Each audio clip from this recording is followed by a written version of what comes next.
তোমার পতাকা আমি কখনো দেখিনি, এই প্রথম দেখলাম, দেখে আমার ভালো লাগলো। তরুণ প্রজন্ম যেগুলো আছে এদের মনে আর কি খেলার যে একটা আবেগ আসলে খুব ভালো লাগে। এরা অনেক বড় পতাকা তৈরি করছে, যা এলাকার মধ্যে এই চিলমারি থানার মধ্যে আমি আর কখনো দেখিনি। আসলে খেলা মানেই আনন্দ।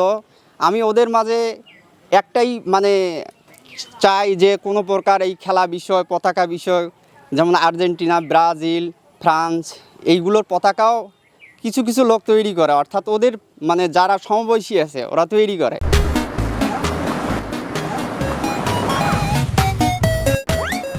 এত বড় পতাকা হওয়ার কারণে এলাকার ছোট ছোট পোলাপান যারা খেলাধুলা বোঝে বা খেলাধুলা করে তারা অনেক আনন্দিত এবং উৎসাহিত যে আমাদের এলাকায় আর্জেন্টিনা কোথায় দেশ আর কোথায় তাদের জন্য এত বড় মানে তৈরি করছে সকলে এবং আনন্দিত।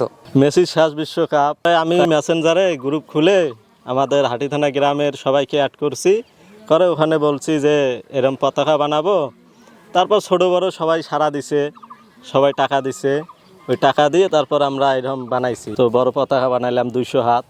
এখন মুরব্বীরাও সাপোর্ট করতেছে আমাদের, যে ভালো লাগতেছে এরকম চিলমারি থানার মধ্যে একটা বড় পতাকা, এটা সবার ভালো লাগতেছে। ভাই খেলা তো খেলায়, এটা কোনো বিরোধের কিছু নাই। এখন মনে করেন যে ব্রাজিল জার্মানির পতাকা অনেক বানাইছে, ছোট বড় কম বেশি, আমরাও মনে করেন যে উদ্যোগ নিয়ে আর্জেন্টিনার একটা বড় পতাকা বানাইছি।